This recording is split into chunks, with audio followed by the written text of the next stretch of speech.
HSC অর্থনীতি প্রথম পত্রের দ্বিতীয় চ্যাপ্টারের আজকের এই ক্লাসে আমি তোমাদেরকে কয়েকটা ইম্পর্টেন্ট এমসিকিউ কমপ্লিট করাবো এবং সেই এমসিকিউর পাশাপাশি এই চ্যাপ্টার থেকে কেমন সিকিউ আসবে এগুলো তোমাদেরকে কভার আপ করে দেবো, যাতে একটা ক্লাস করে তুমি এক্সামে একটা ভালো রেজাল্ট করতে পারো। তাই চলো আর দেরি না করে আজকের ক্লাসটা শুরু করি। আচ্ছা, আমাদের চ্যাপ্টারটার নাম হলো ভোক্তা ও উৎপাদকের আচরণ। অ্যান্ড তোমাদেরকে ক্লাসের স্টার্টিংয়ে আমি বলে রাখি, এই চ্যাপ্টার থেকে তোমরা 30 মার্ক কমন পাবা। প্রথম চ্যাপ্টার থেকে বলছিলাম 20 মার্ক, এই চ্যাপ্টার থেকে তোমরা এইচএসসি থেকে 30 মার্ক কমন পাবা। ওকে, আমরা এমসিকিউগুলো আগে প্র্যাকটিস করি, দেন আমি তোমাদেরকে সিকিউগুলোও দেখাই দিব যে কেমন সিকিউ আসবে। বাই দ্য ওয়ে, এই চ্যাপ্টারে ইম্পর্টেন্ট দুইটা সিকিউ আমি তোমাদের জন্য স্লাইডের লাস্টে রেখে রাখছি, যেটা তোমাদেরকে দেখাই দিব। উপযোগকে কয় ভাগে ভাগ করা যায়? আমরা উপযোগকে দুই ভাগে ভাগ করতে পারি। কয় ভাগে? এখানে একটা ফ্যাক্ট হলো ভাইয়া, উপযোগ কি? উপযোগ মানে হলো অভাব পূরণ করার ক্ষমতা। ফর এক্সাম্পল, আমার এই চশমা দিয়ে আমি দেখতে পাচ্ছি। আমার এই চশমা না থাকলে আমি ক্লিয়ারলি তোমাদেরকে এই ক্যামেরাটার সামনেটা দেখতে পেতাম না। সো আমার এই চশমাটা আমার একটা অভাব পূরণ করতে চাই। সিমিলারলি তুমি যেই প্রোডাক্টটি ইউজ করো সেটা তোমার কোনো না কোনো অভাব পূরণ করবে। ওকে, এরপরে যাচ্ছি 2 নাম্বার, আধুনিক অর্থনীতিবিদরা কোন উপযোগকে সমর্থক করেন? আধুনিক অর্থনীতিবিদ মানে রিসেন্ট টাইমের বা হলো আধুনিকতা যারা ফলো করে, তারা ফলো করে পর্যায় ভিত্তিক উপযোগ, মানে লেভেল, একটা লেভেল কমপ্লিট আরেকটা লেভেল, একটা লেভেল কমপ্লিট আরেকটা লেভেল। তো আমার অভাবের যে লেভেল আছে না, প্রথমে আমাদের অভাব কি থাকে? আমার মৌলিক চাহিদাগুলো ফুলফিল হোক। এরপরে একটা ভালো জায়গায় আমি থাকি, একটা ভালো জব আমি করি, কিছু সম্পদ আমি ক্রিয়েট করি, তারপর আমার কিছু একটু লাক্সারিয়াস জীবনযাপন করি, এগুলো হলো পর্যায়। এরপরে যাচ্ছি, উপযোগ কাকে বলে? মনে রাখবা, এখান থেকে তোমাদের ক মার্কের কোশ্চেন আসবে। উপযোগ মানে হলো আমাদের অভাব মোচন করার বা অভাব পূরণ করার ক্ষমতা। উপযোগ বলতে আমরা কি বুঝি? অভাব পূরণ করার ক্ষমতাকে বুঝে থাকি। এরপরে যাচ্ছি, উপযোগ কোন ধরনের ধারণা? উপযোগ হলো, দেখো, মানবিক না, উপযোগ একটা মানসিক ধারণা। মানবিক দিও না, মানসিক। কারণ কি? কারণটা হলো, মানসিক বলতে বোঝায় তোমাদের যে এক এক মানুষের অভাব এক এক ধরনের। আমার অভাব এক এক ধরনের, তোমার অভাব এক এক ধরনের। একটা প্রোডাক্ট আমার কি অভাব পূরণ করবে নাকি না, ওইটা আমার উপরে ডিপেন্ড করে, পার্সন টু পার্সন ভ্যারি করে। ফর এক্সাম্পল, আমার এখন একটা অভাব কি? আমার এখন একটা অভাব হলো যে আমার আইফোনটাকে আমি যদি শিফট করে আইফোন 15 করতে পারি। আবার তোমার জন্য অভাব কি? না, আমি এখন অ্যান্ড্রয়েডের সবচেয়ে বেস্ট ভার্সনটা নিব। সো দেখো, দুজনেরই অভাব হলো mobile, but the way we think এটা ডিফারেন্ট। এরপরে যাচ্ছি, উপযোগ নিঃশেষ হয় কিভাবে? উপযোগ অলওয়েজ নিঃশেষ হয় ভোগ করার মাধ্যমে। তোমার একটা প্রোডাক্টের চাহিদা আছে, ওই চাহিদাটা কিভাবে পূরণ হবে? যখন তুমি ওই প্রোডাক্টটা কনজিউম করা স্টার্ট করবা। এরপরে, ভোগ বলতে উপযোগ ব্যবহার বোঝালে উৎপাদন বলতে কি বোঝায়? ভোগ বলতে যদি উপযোগ ব্যবহার বোঝায়, উৎপাদন বলতে আমরা উপযোগ সৃষ্টিকে বুঝে থাকি। কি বুঝে থাকি? দেখো, উৎপাদন মানে হলো কোনো একটা কিছু তৈরি করে। আমরা কোনো একটা কিছু কখন তৈরি করি? যখন ওইটার আমাদের উপযোগ থাকে। যখন ওইটার আমাদের কি থাকে? একটা প্রোডাক্টের যখন উপযোগ থাকবে তখনই কিন্তু আমরা ওই প্রোডাক্টটা বেশি বেশি ক্রিয়েট করব। এরপরে, উপযোগ হলো কোনো দ্রব্যের ওই বিশেষ গুণ বা ক্ষমতা যা পূরণ করতে পারে, যা অভাব পূরণ করতে পারে। এটা কে বলছে? এটা বলছে মেয়ার্স। কে বলছে? মেয়ার্স বলছে। এরপরে, উপযোগ কয়টি পদ্ধতিতে পরিমাপ করা যায়? উপযোগ 2টা পদ্ধতিতে পরিমাপ করা যায়, এটা আমরা সবাই জানি। পর্যায়গত উপযোগ ধারণাটা কে প্রদান করছে? আমরা জানি পর্যায়গত উপযোগ, এটা ফর দ্য ফার্স্ট টাইম আনছে আধুনিক যে অর্থনীতিবিদ, তারা এটা আনছে হিক্স। কে আনছে? হিক্স। সো এই চ্যাপ্টার থেকে আমি একটু আগে যে তোমাদেরকে বললাম যে সিকিউ আসবে, সিকিউগুলো দেখতে কেমন হবে বা কোন কোন টপিক থেকে আসবে, চলো আমি তোমাদেরকে সেই টপিকগুলো একটা একটা করে আগে বলি। প্রথমত, আমাদেরকে যে টপিকটা কমপ্লিট করতে হবে সেটা হলো চাহিদা যোগান, বা এটাকে আমরা নর্মালি বলে থাকি চাহিদা। আচ্ছা, আমি একটা একটা করে বলতেছি। চাহিদা বিধি। চাহিদা বলতে আমরা আলটিমেটলি কি বুঝি? চাহিদা বলতে আমরা বুঝি যে কোনো একটা দ্রব্যের আমাদের নিড আছে। ওকে, এখন কথা হলো ভাইয়া, চাহিদা বিধি কি? মনে রাখবা, কোনো প্রোডাক্টের দাম বাড়লে চাহিদা কমবে। অন দ্য আদার হ্যান্ড, দাম কমলে চাহিদা বাড়বে। এই টপিকটা থেকে প্রতি বছর কোশ্চেন আসবে, দাম কমলে চাহিদা বাড়বে। প্রতি বছর কোশ্চেন আসতেছে অ্যান্ড ভবিষ্যতেও আসবে। তোমাদেরকে পরীক্ষা ডিরেক্ট বলবে চাহিদা বিধি কি, চাহিদা বিধির চিত্র আঁকো, ডিরেক্টলি এভাবে করেই আসবে। এটা তোমাদের এমসিকিউতে আসতে পারে, কতে আসতে পারে, খতে আসতে পারে, গতে আসতে পারে, ইভেন ঘতেও আসতে পারে। ওকে, দাম বাড়লে তোমার চাহিদা কমবে, দাম কমলে চাহিদা বাড়বে। এটা একদম বেসিক একটা জিনিস। যদি একটা প্রোডাক্টের দাম বেড়ে যায়, যেমন রিসেন্ট টাইমে তোমার লেবুর দাম বেড়ে গেছে, সো লেবুর যদি দাম যেহেতু বাড়ছে, লেবুর চাহিদা কমে গেছে না? সিম্পল। আবার যদি লেবুর দামটা কমে যায়, দেন আবার চাহিদাটা বেড়ে যাবে না? এটাই তো সিম্পল হিসাব। ওকে, তো এখন কথা হলো ভাইয়া, তাহলে এখানে মেইন ফান্ডাটা কি? মেইন ফান্ডাটা খুবই সিম্পল, তোমাদেরকে এক্সামে চাহিদা বিধি বলবে তখন ডিরেক্টলি এভাবে করে লিখে দিবা। প্লাস আমাদেরকে আরেকটা জিনিস এখানে লক্ষ্য রাখতে হবে, যেহেতু দাম আর চাহিদার মধ্যে দাম আর চাহিদার মধ্যে বিপরীতমুখী সম্পর্ক বিদ্যমান। বিপরীতমুখী সম্পর্ক, কারণ কি একটা বাড়লে আরেকটা কমতেছে, আরেকটা কমলে আরেকটা বাড়ছে। যেহেতু এই দুইটার মধ্যে বিপরীতমুখী সম্পর্ক বিদ্যমান, তাই তুমি যদি চাহিদা রেখা আঁকো, চাহিদা রেখাটা দেখতে এরকম হবে, অ্যান্ড যে চাহিদা রেখাটা কি হবে? নিম্নগামী হবে। চাহিদা রেখা কেন নিম্নগামী হয়? কারণ দাম আর চাহিদার মধ্যে বিপরীতমুখী সম্পর্ক বিদ্যমান হওয়ার কারণে চাহিদা রেখা হয়ে থাকে নিম্নগামী। ওকে, ডান, এতটুকু বুঝে গেছি। এরপর তুমি যত ধরনের চাহিদার চিত্র আঁকবা, দেখবা তোমার রেখাটা দেখতে ঠিক এরকম হচ্ছে।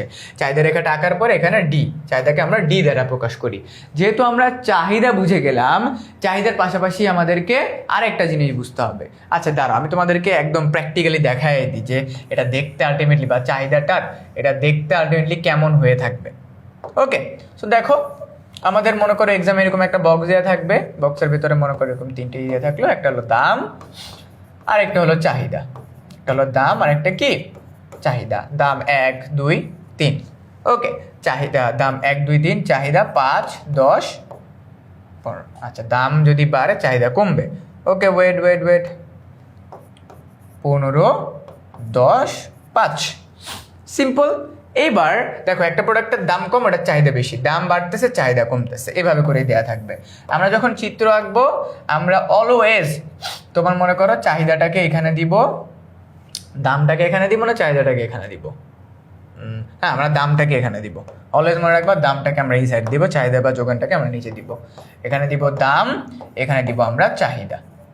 দিলাম এখানে 0। ওকে, 0 দেওয়ার পরে 1 2 3 1 2 3, অ্যান্ড এখানে 5 10 15 দিলাম।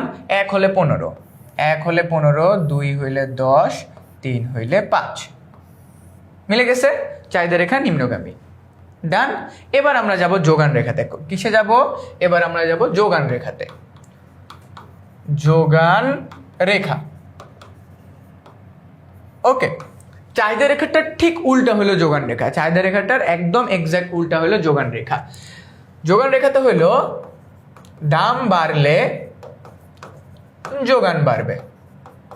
দাম বাড়লে কি বাড়বে? যোগান বাড়বে। অন দ্য আদার হ্যান্ড, দাম কমলে যোগানও কমবে। দাম কমলে যোগান কমবে। এখন কথা হইলো ভাইয়া, এটা কিভাবে হইলো? দেখো, যোগান কথাটার মেইন ফ্যাক্টই হইলো বিক্রি করা, একটা প্রোডাক্ট বিক্রি করা। একজন বিক্রেতার পয়েন্ট অফ ভিউ থেকে, যে একটা দোকানে বসতেছে, উনি চিন্তা করে যে প্রোডাক্টটার দাম বেশি, ওই প্রোডাক্টের জন্য আমার দোকানে বেশি থাকে, ওই প্রোডাক্টটা মানে একটা প্রোডাক্টের দাম মনে করো 5,000 টাকা। ওই প্রোডাক্টটা দোকানে যদি বিক্রি হয়, ডেফিনেটলি ওই প্রোডাক্টের উপর প্রফিট বেশি হবে। আবার যে প্রোডাক্টের দাম কম, ওটা যদি কম বিক্রি হয়, দেন প্রফিটও কম হবে। সো সিমিলারলি আমরা অলওয়েজ মাথায় রাখবো যোগান রেখা না, এটা যোগান বিধি হবে। যোগান রেখা না, এটা যোগান হবে বিধি। একটা চাহিদা বিধি আর একটা হলো যোগান বিধি। ডান, আমরা দিলাম। সিমিলারলি আমরা এখানেও দেখবো দাম আর যোগানের মধ্যে সমমুখী সম্পর্ক বিদ্যমান। যদি বিপরীতমুখী হলে নিম্নগামী হয়, সমমুখী হলে চিত্রটা ডেফিনেটলি এরকম হবে, তাই না? অ্যান্ড যোগান রেখা কি হবে? যোগান রেখা হবে হলো তোমার ঊর্ধ্বগামী।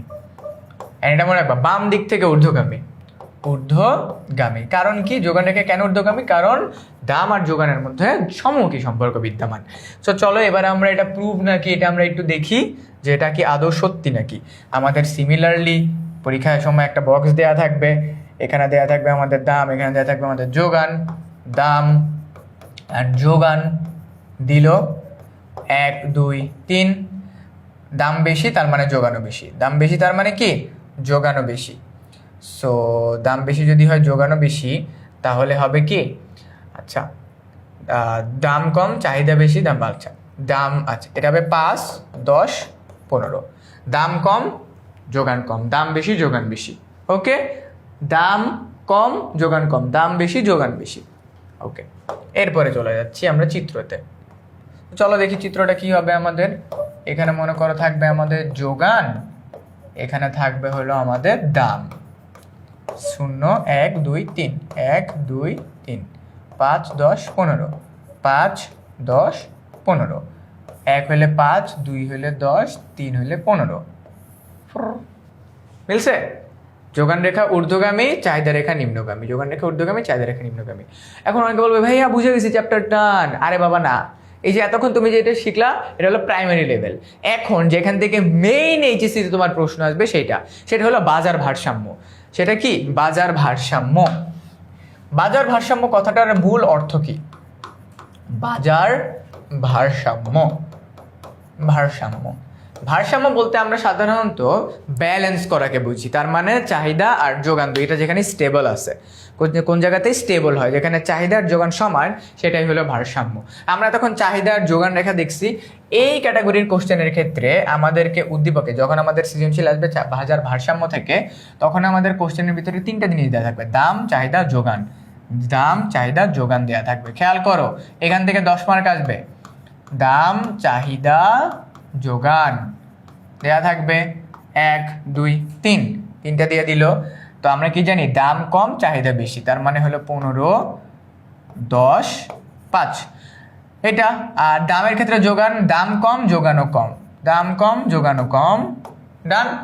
এভাবে আমাদের কোশ্চেন দেওয়া থাকবে, আমাদেরকে জাস্ট চিত্রটা ভালোভাবে আঁকতে হবে বাজার ভারসাম্য বা ভারসাম্য বিন্দুর। এখানে আমরা দাম দিব, এখানে আমরা দিব চাহিদা অবলিক যোগান। আমি এগেইন বলতেছি, এই টপিকটা যে বুঝবে তার 10 মার্ক কনফার্ম, তার 10 মার্ক কনফার্ম।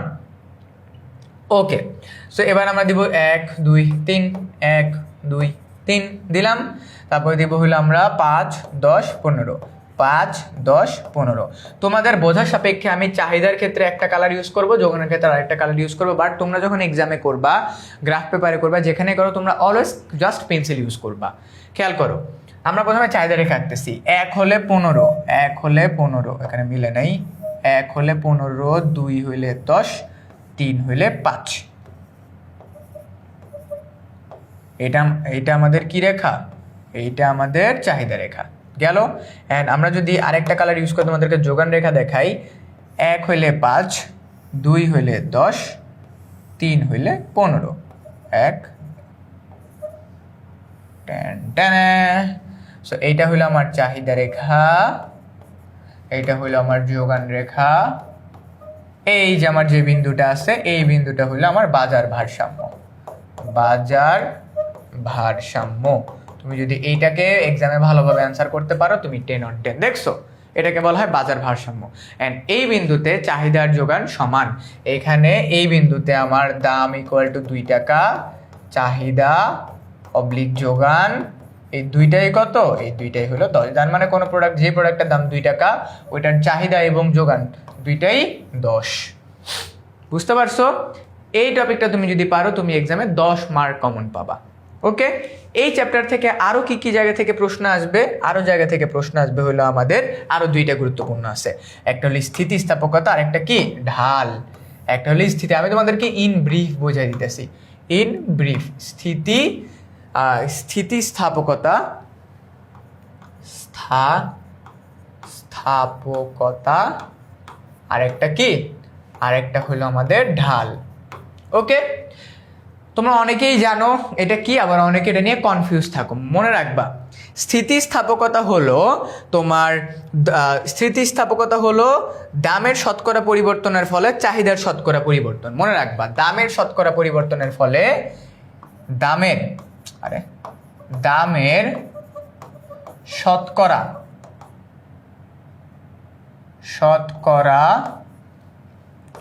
পরিবর্তনের ফলে, এরকম কেন হচ্ছে বারবার? পরিবর্তনের ফলে, আজব বিরক্ত লাগতেছে এটা বারবার এরকম কেন হচ্ছে। আচ্ছা, আমরা একটু কলমটাকে চেঞ্জ করে নিই, তাহলে আমাদের জন্য মেবি ইজিয়ার হবে।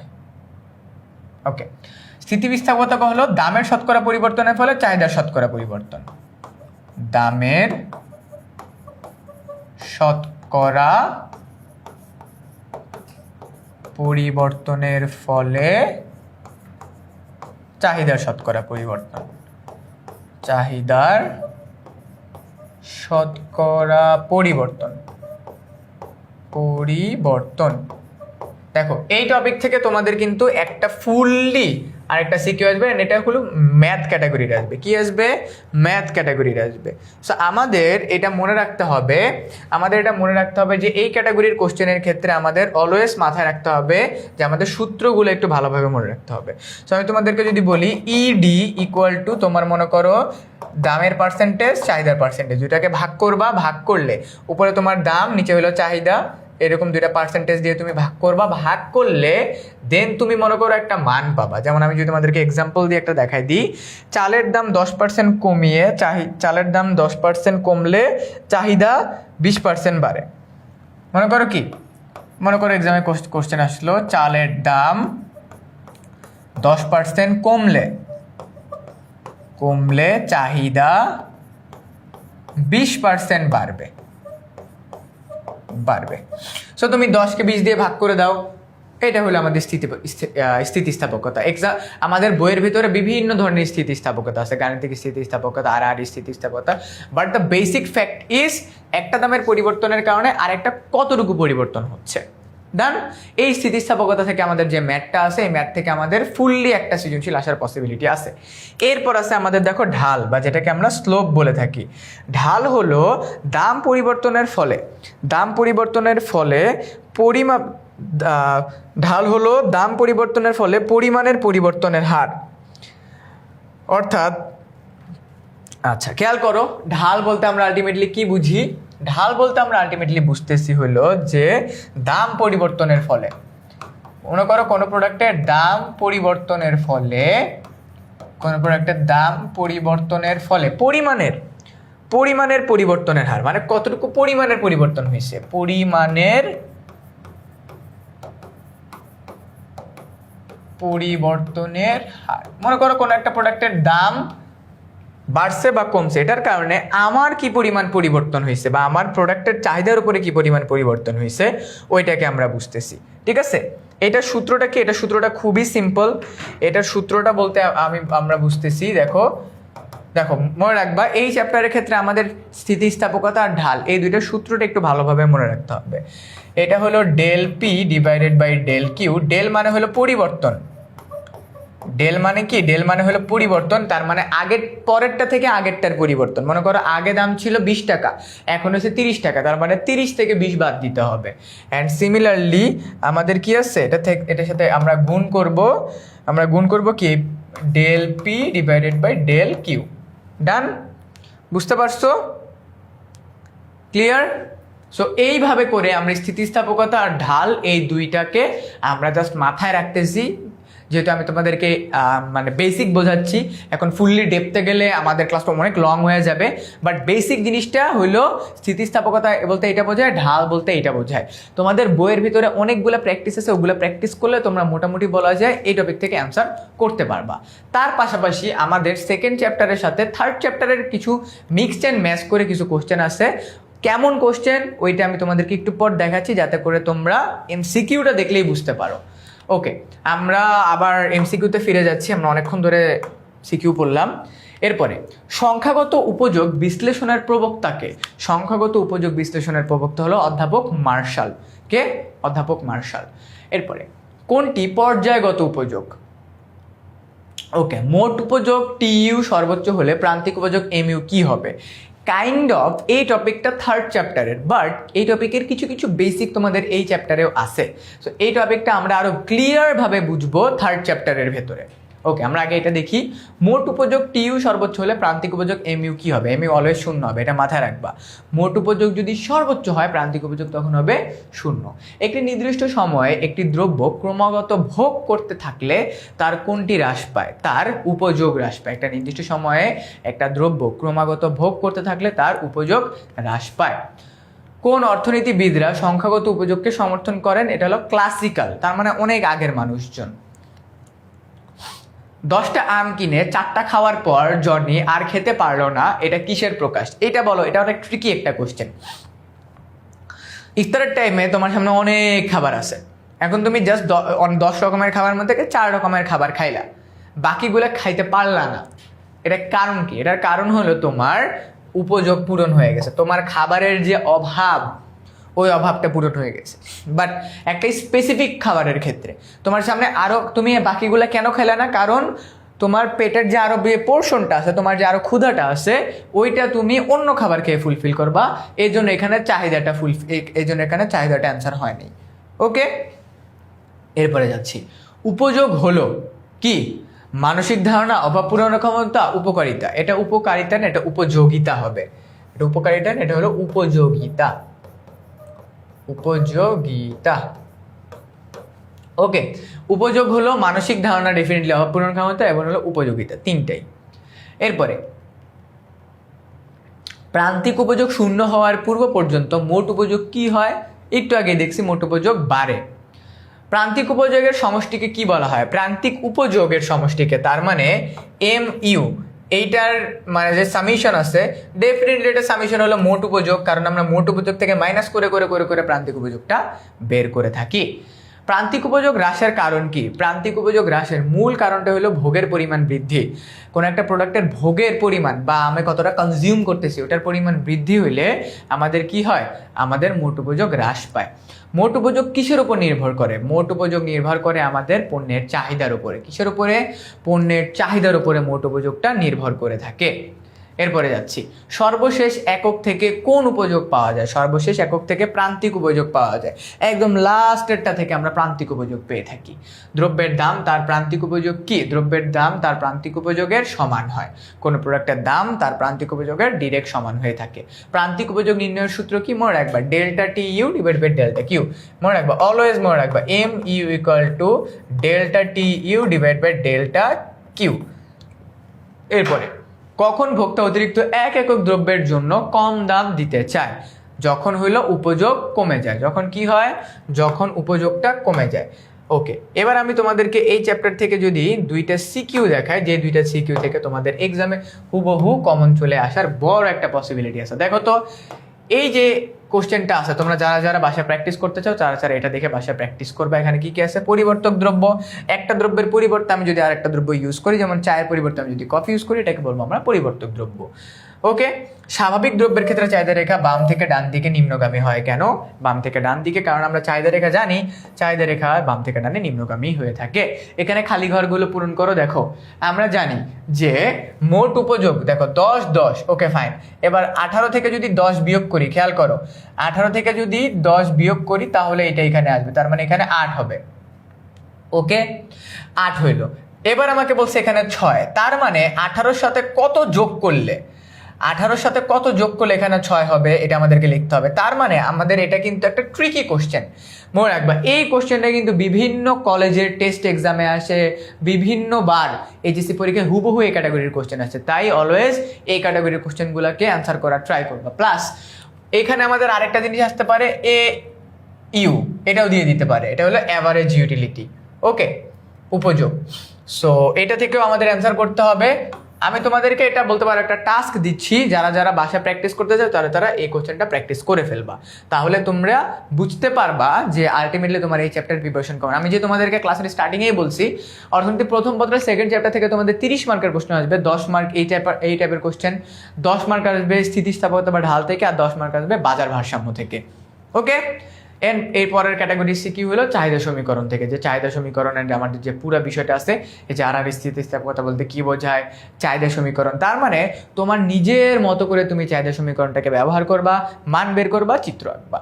ওকে, সো আমি তোমাদেরকে আজকের এই ক্লাসে এভারেজে তোমাদেরকে অনেকগুলো এমসিকিউ পড়াইলাম, এমসিকিউর পাশাপাশি তোমাদেরকে কয়েকটা সিকিউ কমপ্লিট করাইছি, প্লাস তোমাদেরকে এই চ্যাপ্টারের স্থিতিস্থাপকতা, ঢাল, তারপর হলো বাজার ভারসাম্য, পুরো টপিকগুলো বুঝিয়ে দিচ্ছি, যেগুলো থেকে তোমাদের থিওরি আসবে। এই চ্যাপ্টার থেকে তোমাদের যদি কোনো কোশ্চেন থেকে থাকে সেটা আমাকে এই ভিডিওর কমেন্ট সেকশনে জানিয়ে দাও। তোমার সাথে দেখা হচ্ছে আমার পরবর্তী চ্যাপ্টারে।